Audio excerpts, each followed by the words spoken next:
বিসমিল্লাহির রহমানির রহিম। আসসালামু আলাইকুম। সবাই কেমন আছেন? আশা করি সবাই আল্লাহর রহমতে ভালো আছেন। আমি আল্লাহর রহমতে খুব ভালো আছি।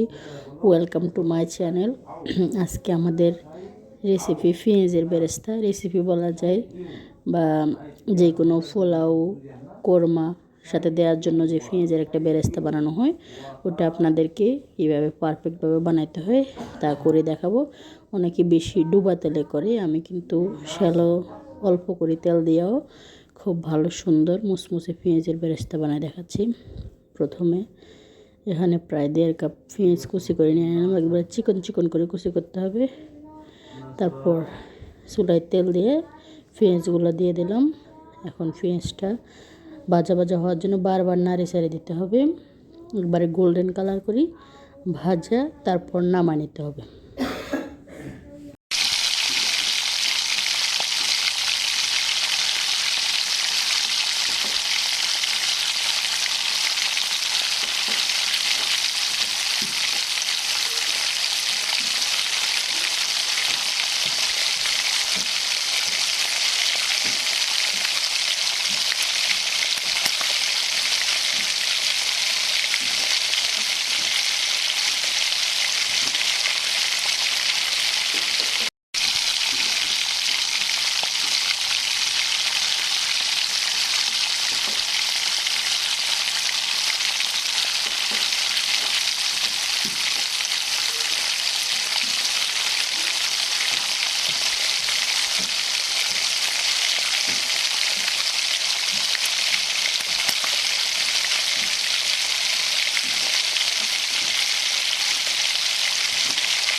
পেঁয়াজের বেরেস্তাটা ফ্রাই হয়ে আসছে দেখেন, আর একটু গোল্ডেন হলেই আমরা নামায় নেব।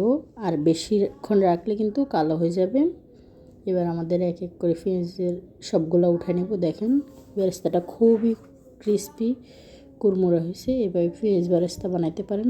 যদি ভালো লাগে আমাদের চ্যানেলটা সাবস্ক্রাইব করবেন, লাইক কমেন্ট শেয়ার করবেন। অবশ্যই ফেসবুক থেকে দেখলে ফলো দিয়ে রাখবেন। সবাই ভালো থাকবেন। পরবর্তী ভিডিওর জন্য অপেক্ষায় থাকবেন। আসসালামু আলাইকুম।